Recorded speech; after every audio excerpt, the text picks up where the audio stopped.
Ikhwani, salam alaikum, j'espère que vous allez bien. Alors, je viens d'acheter un datashow, d'accord, pour pouvoir lancer, c'est-à-dire les graphiques, les schémas et pas mal de choses au tableau, d'accord, et faire, c'est-à-dire une démonstration très simple. Donc, je pense avec ce datashow, nous allons quand même faire un travail un peu plus professionnel, d'accord. Donc, je viens de le mettre en service. Alors, c'est la première fois que je vais travailler avec. Donc, j'espère que tout ira bien. Alors, dans cette vidéo, nous allons continuer, d'accord, notre exercice qu'on a vu sur le pompage solaire. Alors, le pompage solaire. Pompage solaire. Donc, lors des dernières vidéos, d'accord, nous avions calculé la HMT qu'on avait trouvé égale à 101 mètres de colonne d'eau. On avait pris un débit, d'accord, qui était égal à 156 mètres cubes par jour. Et on avait trouvé, d'accord, une puissance crête qui était égale à 18 kW crête. D'accord, c'est les valeurs qu'on avait trouvées lors des dernières vidéos. Alors bien sûr, dans cette vidéo, nous allons, c'est-à-dire déterminer le nombre de panneaux et voir, d'accord, c'est-à-dire la puissance de notre convertisseur, de notre variateur, et voir également le nombre de, c'est-à-dire le nombre de panneaux par string que nous allons placer et le nombre de strings nécessaires à placer. D'accord? Donc ça, c'est un peu ce que nous allons voir dans cette vidéo. Alors, pour bien sûr faire notre exercice, nous allons prendre, c'est-à-dire un panneau.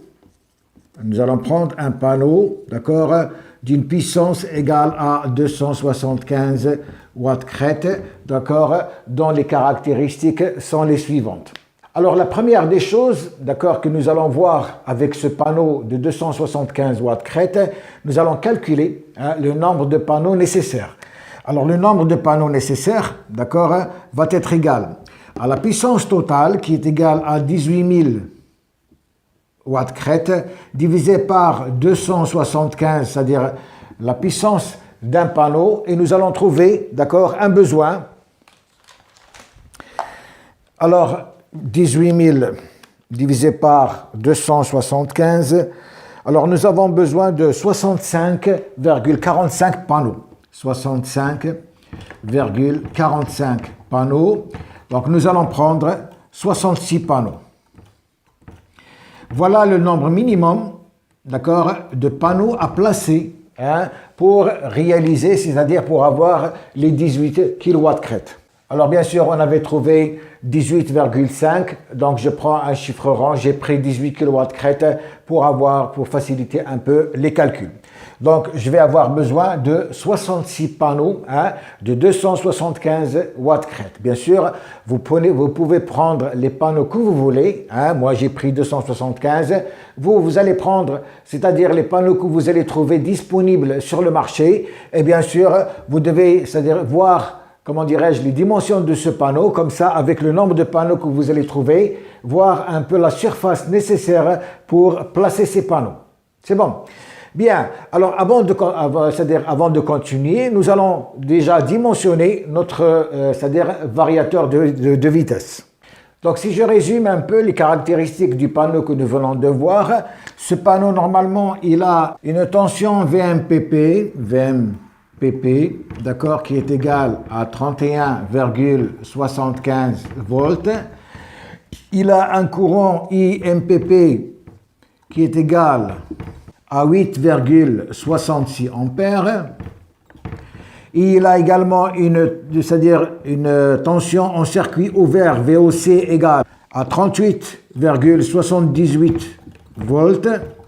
Il a un courant de court-circuit ISC, d'accord, égal à 9,1 ampères. Et bien sûr, son rendement, il a un rendement, d'accord, égal à 16,9%.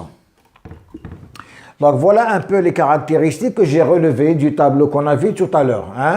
Donc la tension VMPP 31,75, le courant 8,66, la tension et le courant en circuit ouvert, donc c'est ces valeurs, et le rendement il est de 16,9%. Une chose également qui est importante, vous avez la valeur, d'accord, on vous donne la valeur, c'est-à-dire le pourcentage d'augmentation de la température si, par exemple, on réduit la température. C'est-à-dire votre panneau, il va travailler dans une zone entre moins 45, d'accord, et plus 85 degrés. Ça, c'est la zone de travail. Alors, normalement, les panneaux, c'est-à-dire, ils travaillent avec une température nominale standard de 25 degrés. Et on avait vu lors des dernières vidéos que si on baissait la température, on augmentait, nous avons une augmentation, d'accord, de la tension. Et si on augmentait ici, on avait une diminution de la tension.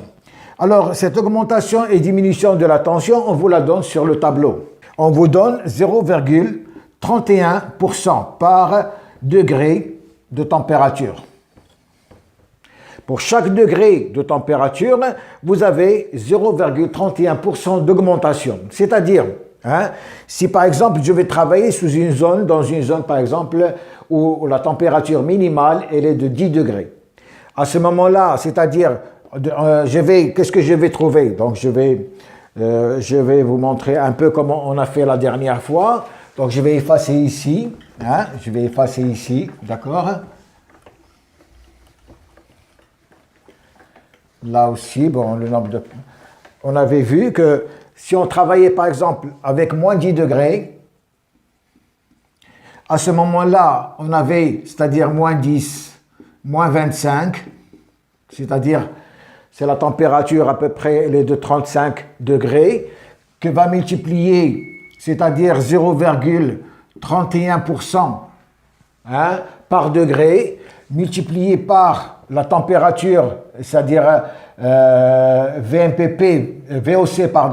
de 38,78 divisé par 100, puisque c'est 0,31%, et le tout plus le VOC. Donc si je fais un calcul ici, qu'est-ce que je vais trouver? D'accord, donc j'ai 0,31 multiplié par 38,78 divisé par 100 égale, multiplié par 35 égale, je trouve 4,2 degrés ici. Ici, je trouve 4,2 degrés que je vais ajouter à VOC, c'est-à-dire 38,78, donc plus 38,78, et je trouve une température maximale, c'est-à-dire une tension maximale de 42,98 volts. Donc voilà la tension maximale, c'est-à-dire auquel il faut tenir compte. Alors c'est pour ça qu'il est important de savoir le panneau, comme on a vu tout à l'heure, il travaille avec quelle température minimale et quelle température maximale et quel est, c'est-à-dire le pourcentage à ajouter par degré de température. Comme ça, vous allez déterminer, c'est-à-dire la tension en circuit ouvert maximale. C'est bon, bien. Alors, je vais continuer à déterminer un peu, c'est-à-dire, on va déterminer le nombre de panneaux dont on a besoin. Donc, je vais laisser uniquement les caractéristiques du panneau comme titre indicatif. Alors ici, bien sûr, le nombre de panneaux dont on va avoir besoin, il va être égal. Je pense qu'on avait trouvé la dernière fois 18,5 kW crête, d'accord? Donc, je vais prendre 18 500 divisé par 275 et je vais trouver un nombre de panneaux minimal, d'accord? Le nombre minimum de panneaux que je vais utiliser, 18 500 divisé par 275, je vais trouver 67,27 panneaux. 67,27 panneaux. Ça veut dire que le nombre minimum de panneaux que je vais prendre, il va être égal à 68 panneaux. Donc je vais prendre 68 panneaux comme nombre minimum. Je vais utiliser 68 panneaux. Bien. Donc je viens de déterminer le nombre de panneaux dont j'ai besoin en fonction de la puissance crête, c'est-à-dire de choix de mon panneau. Bien. Alors pour pouvoir déterminer un peu le nombre de panneaux par string et déterminer le nombre, c'est-à-dire de string, je dois d'abord déterminer, c'est-à-dire la puissance de mon variateur. Pourquoi? Parce qu'avec la puissance de mon variateur et les critères de mon variateur, je vais déterminer un peu la tension maximale, d'accord, d'entrée de mon variateur. Je vais déterminer la tension, c'est-à-dire optimale de travail de mon variateur et le courant d'entrée. Alors ici, je vais vous montrer, c'est-à-dire j'ai fait un choix de variateur quelconque. Vous pouvez choisir le variateur que vous voulez. Donc je vous montre ici le variateur que j'ai choisi avec ces critères. Donc, la dernière fois, on avait trouvé, c'est-à-dire, on avait besoin d'une puissance d'une pompe, d'accord, avec une puissance de 13 kW. D'accord? Et cette pompe de 13 kW, donc, je vais choisir le variateur de vitesse, un variateur de vitesse d'une puissance qui va être supérieure ou égale à la puissance de la pompe. À la puissance de la pompe. C'est-à-dire, en règle générale, mon variateur de vitesse, il doit avoir une puissance au minimum égale à la puissance de la pompe, sinon supérieure. Et pourquoi est-ce qu'il est important de choisir un variateur avec une puissance supérieure? Tout simplement parce que peut-être qu'avec le temps, je ne sais pas moi, je vais devoir ajouter à notre équipement, ajouter d'autres accessoires, donc je ne sais pas ce qui va remplacer la pompe. Je vais trouver une pompe par exemple de 14 kW au lieu de 13 kW, comme ça mon variateur, il va pouvoir travailler dans toutes les conditions. Donc je vais prendre un variateur avec une puissance égale à 15 kW. C'est ce qu'on a vu tout à l'heure sur la fiche technique, c'est pour ça que j'ai choisi le variateur de 15 kW. Alors ce variateur de 15 kW, bien sûr, ce qui m'intéresse, c'est la tension maxi, d'accord, Vmax, Umax, qui est importante. Ce qui m'intéresse, c'est la tension optimale de travail, c'est-à-dire, si je n'ai pas cette tension, mon variateur ne va pas travailler. Et ce qui m'intéresse, c'est la plage de tension. Alors, ce qu'on a vu tout à l'heure sur la fiche, vous avez une tension maximale de 800 volts. C'est la tension max. Vous avez la tension optimale de 300 volts, c'est-à-dire, si je ne donne pas une tension DC de 300 volts à mon variateur, il ne va pas travailler. D'accord? Et vous avez une plage de tension, c'est-à-dire entre 300 et 780 volts. Ça, c'est-à-dire, c'est la plage de travail, d'accord, de mon variateur. Il va travailler avec une tension minimale de 300 volts et une tension maximale de 780 volts. D'accord? Donc, comme je viens d'expliquer, maintenant avec ces valeurs, je dois, c'est-à-dire déterminer le nombre de panneaux par string et déterminer le nombre de strings dont je vais avoir besoin. Alors, qu'est-ce qui me reste? Donc, je vais ici, c'est-à-dire mettre un peu plus d'ordre. Donc, je vais effacer ici. D'accord? Je vais effacer ici. Donc, j'efface également ici. Je vais garder uniquement les données techniques. Je vais marquer ici le nombre panneaux mini, 68.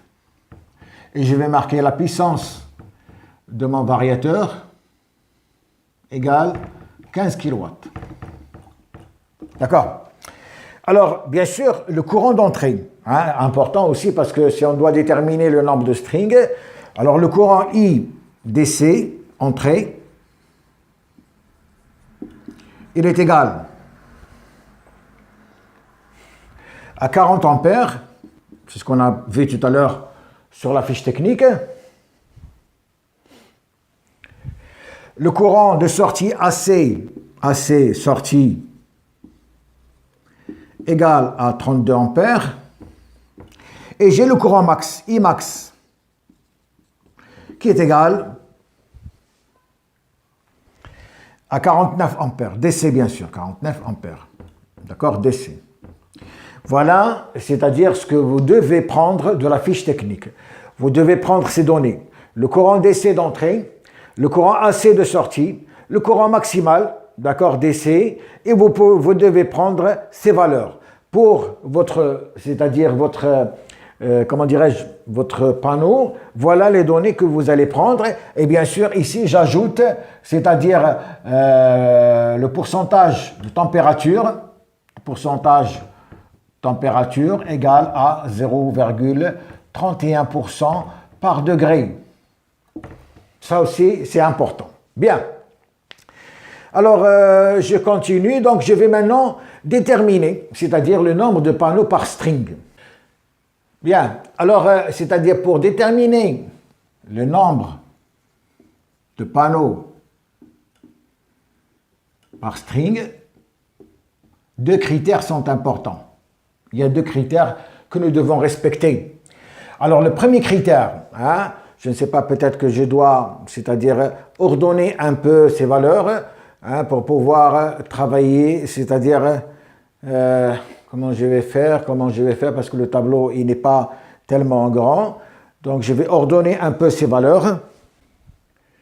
Donc, voilà, je viens de mettre un peu d'ordre, d'accord? J'ai placé ici, donc, ça, ce sont les critères pour mon panneau de 275 watts crête, d'accord? Et ça, ce sont les critères, d'accord, de mon variateur, le variateur. Donc, ici, j'ai ajouté le variateur, il a un rendement de 96%. J'ai marqué le nombre de panneaux mini et j'ai marqué la puissance du variateur. Alors, maintenant, nous allons calculer, c'est-à-dire le nombre de panneaux par string. Le nombre de panneaux par string. Donc, comme je viens de dire, deux critères importants. Deux critères sont importants. Ils sont importants, donc vous devez vérifier. Deux critères importants à vérifier. Alors, le premier critère, la tension du champ photovoltaïque. La tension maximale du champ photovoltaïque doit être comprise entre la tension MPP mini et la tension MPP maxi. Avec, bien sûr, la tension MPP mini, ici, elle est de 300 volts. Je pars variateur. Ici, ce sont les données, ça, c'est le champ photovoltaïque. Donc ici, c'est le champ photovoltaïque. Il doit avoir une tension, c'est-à-dire sa tension doit être comprise entre la tension mini de mon variateur qui est de 300 volts et la tension maxi qui est de 780 volts. Donc je dois avoir, c'est-à-dire je dois respecter cette première condition. Et bien sûr, cette première condition, donc je vais calculer le nombre de panneaux mini, d'accord, pour cette tension et le nombre de panneaux maxi pour cette tension. Alors comment je vais faire? Le nombre mini de panneaux, mini, d'accord, il est égal à la tension de mon variateur mini, UMP mini, d'accord, mini, sur un coefficient que j'appelle, c'est-à-dire 0,85, que multiplie la tension VMPP de mon panneau. Voilà le nombre minimum. Le nombre mini, il est égal à la tension mini, c'est-à-dire les 300 volts que j'ai trouvé ici, divisé par un coefficient de 0,85, multiplié par la tension VMPP, c'est-à-dire 31,75. Là, je vais trouver, c'est-à-dire le nombre minimum de panneaux que je dois placer. Et le nombre maxi de panneaux, le nombre max, va être égal à UMP du variateur max, d'accord, divisé par un coefficient 1,15 et que multiplie toujours la tension VMPP. D'accord? Donc vous voyez comment est-ce que je vais calculer le nombre minimum de panneaux par string et le nombre maximum de panneaux par string.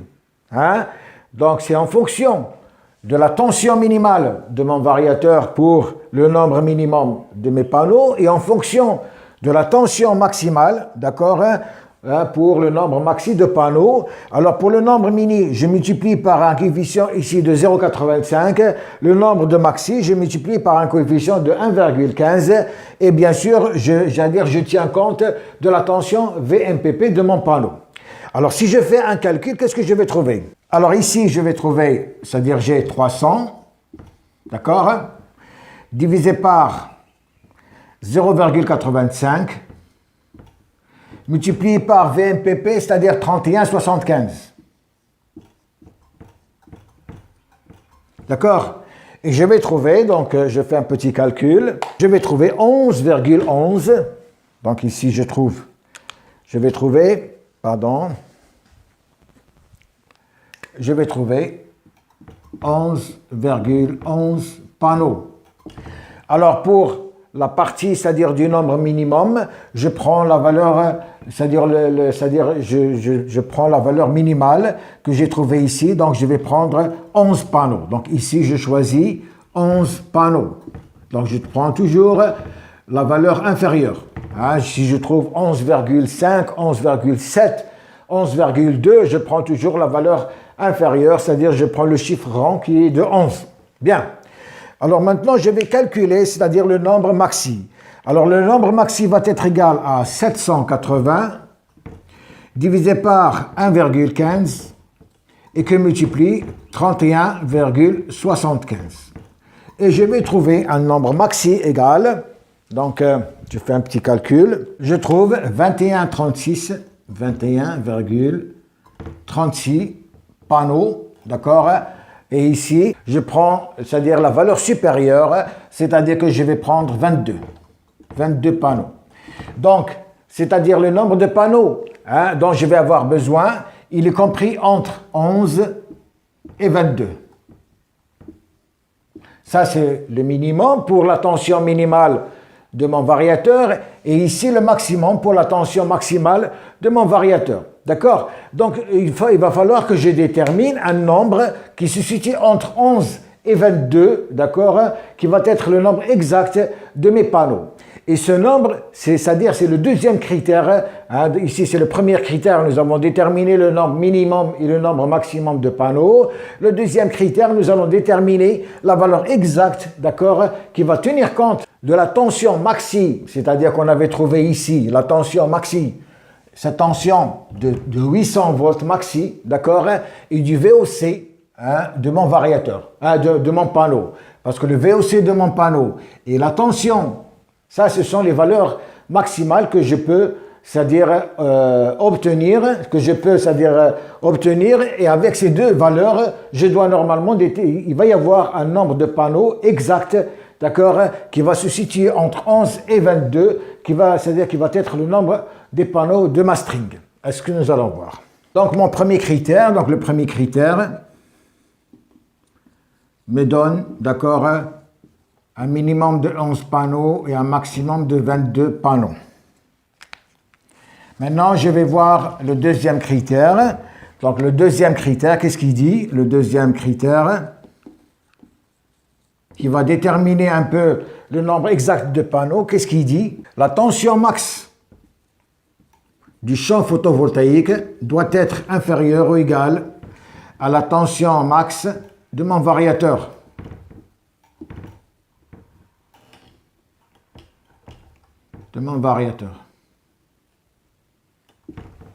Et le nombre max, d'accord, max de mes panneaux, va être égal à sa tension max du variateur, d'accord, divisé par un coefficient K, d'accord, multiplié par la tension max, le VOC si vous voulez. Alors le K, ce K, normalement, c'est une constante, il est égal à 1,08. Alors si je fais un calcul, bien sûr, ici je vais trouver la tension max de mon variateur, le maximum que je peux, avec lequel, c'est-à-dire il accepte 800 volts maxi. D'accord? Sur, ici K c'est 1,02 que multiplie le VOC, c'est-à-dire 38,78. 38,78. Et si je fais un calcul, je vais trouver ici une valeur, d'accord, qui est égal à 19 panneaux. Voilà, c'est-à-dire le nombre de panneaux exacts par string que je dois placer, hein, si toutefois, hein, c'est-à-dire je tiens compte de la tension maximale de mon variateur et je tiens compte, d'accord, de la tension VOC de mes panneaux. Alors bien sûr, ce que j'ai dit tout à l'heure pour la température, si je fais un calcul, ici je fais le calcul, c'est-à-dire avec la température de 25 degrés. Hein? Alors si je fais, c'est-à-dire un calcul, si je travaille par exemple à moins 10 degrés, si je travaille avec moins 10 degrés et que par exemple j'applique ce facteur de 0,31, je vais me retrouver avec une tension ici à peu près de 43 volts. Et si j'applique cette formule, je vais trouver qu'il va me falloir 17, d'accord, panneaux. Alors ça veut dire que moi je vais travailler, c'est-à-dire dans les conditions optimales, donc je prends 19 panneaux, d'accord, qui est supérieur à 17 panneaux, hein, donc même si c'est-à-dire je descends en température, je vais toujours avoir une bonne tension de travail. Donc voilà, je viens de déterminer ici, c'est-à-dire pour le deuxième critère, il va me falloir 19 panneaux, hein, par string. Donc vous voyez comment j'ai fait pour... Donc ici, nous allons avoir besoin, d'accord, de 19 panneaux par string. 19 panneaux par string. C'est bon? Donc voilà, vous voyez comment on vient de déterminer, on a déterminé au premier, c'est-à-dire le nombre de panneaux, c'est-à-dire maximal, un maximum, hein, de toutes les strings, hein, ça c'est 68, c'est-à-dire le nombre maximum de panneaux de toutes les strings. Ici, on vient de déterminer, c'est-à-dire le minimum de panneaux par string et le maximum de panneaux par string. Et on vient de déterminer, c'est-à-dire exactement, il va nous falloir 19 panneaux par string, d'accord, pour pouvoir déterminer, hein, c'est-à-dire, comment dirais-je, respecter un peu si on veut travailler avec le maximum de tension de mon variateur qui est de 800 volts et si je travaille, c'est-à-dire en circuit ouvert avec la tension VOC de 38,78 volts. Alors maintenant, qu'est-ce qu'il me reste? Il me reste à déterminer le nombre de strings. D'accord? Je viens de déterminer, j'ai besoin de 19 panneaux par string, mais je vais avoir un besoin de combien de strings, hein, et le nombre de strings va dépendre, d'accord, du courant maxi, hein, de mon convertisseur. D'accord? Parce que vous savez très bien que, c'est-à-dire pour avoir un certain nombre de panneaux par série, hein, dans une string, ils sont montés en série, mais pour monter, c'est-à-dire pour avoir le nombre de strings, ils vont être montés en parallèle, donc je dois déterminer le courant maximum, d'accord, de mon variateur. Bien. Alors le courant maximum, d'accord, le courant max de mon variateur, donc d'après la fiche technique, j'ai un courant maximum de 49 volts. Donc il est égal à 49 ampères, pardon. Voilà le courant maximum. Il est égal à 49 ampères. Hein? C'est ce qu'il m'a donné sur la fiche technique de mon variateur. Il me donne que j'ai besoin d'un courant maximum de 49 ampères. Et bien sûr, le courant de travail, le courant IMPP de mes panneaux, il est égal à 8, donc ce que j'ai ici, 8,66 ampères. Ça, c'est le courant de travail, c'est-à-dire IMPP de mes panneaux. Alors, si je divise, donc le nombre de strings va être égal à 49, c'est-à-dire le courant maximum, divisé par 8,66. Et je vais trouver 5,65 strings. D'accord? Ça, c'est le nombre de strings. Donc, je vais prendre un maximum, d'accord, de 5 strings, hein, puisque 5 multiplie 8,66, d'accord, va me donner un courant maxi, c'est-à-dire 5,65 multiplié par 8,66 me donne un courant maxi de 49 ampères. Si je prends 5 strings tout simplement, donc 5 multiplié par 8,66, je vais me retrouver avec un courant de 43 ampères. Et ici, j'ai, c'est-à-dire un décès d'entrée de 40 ampères. Donc 43 ampères, je suis bien. Donc je vais prendre 5 strings. D'accord, de 19 panneaux. 5 strings de 19 panneaux. Voilà. C'est bon, hein? Donc, vous voyez un peu comment est-ce que nous avons fait, hein, pour déterminer le nombre de strings par panneau et comment est-ce que nous avons fait pour déterminer le nombre, c'est-à-dire le nombre de panneaux par string et comment nous avons fait pour déterminer le nombre de strings. Donc, ma chaîne, d'accord, va avoir à ce moment-là 19 multiplié par 5. Je vais avoir en tout, au lieu d'avoir 68 panneaux, d'accord, il va me falloir 95 panneaux. Voilà. Il va me falloir 95 panneaux. Ces 95 panneaux vont être montés en 19 panneaux en série, d'accord, pour 5 strings en parallèle. C'est bon. Donc voilà, hein, donc ici on vient de déterminer un peu, c'est-à-dire pour notre installation, pour notre pompage solaire, comment est-ce qu'il faut faire pour avoir le minimum de panneaux et comment est-ce que nous allons calculer le maximum de panneaux, c'est-à-dire le nécessaire de panneaux dont on aura besoin et comment, c'est-à-dire en fonction des critères de mon panneau et en fonction des critères de mon variateur de vitesse. C'est bon. Voilà, donc j'espère que la vidéo va vous servir à quelque chose. Donc la prochaine vidéo, nous allons voir comment déterminer la section, d'accord, des câbles aussi bien DC que AC. Et je pense, jusque-là, vous êtes, c'est-à-dire avec cette vidéo, vous êtes capable un peu de déterminer, hein, la totalité de vos panneaux et comment est-ce que vous allez les monter. Alors, je vous remercie, à la prochaine, Inch'Allah.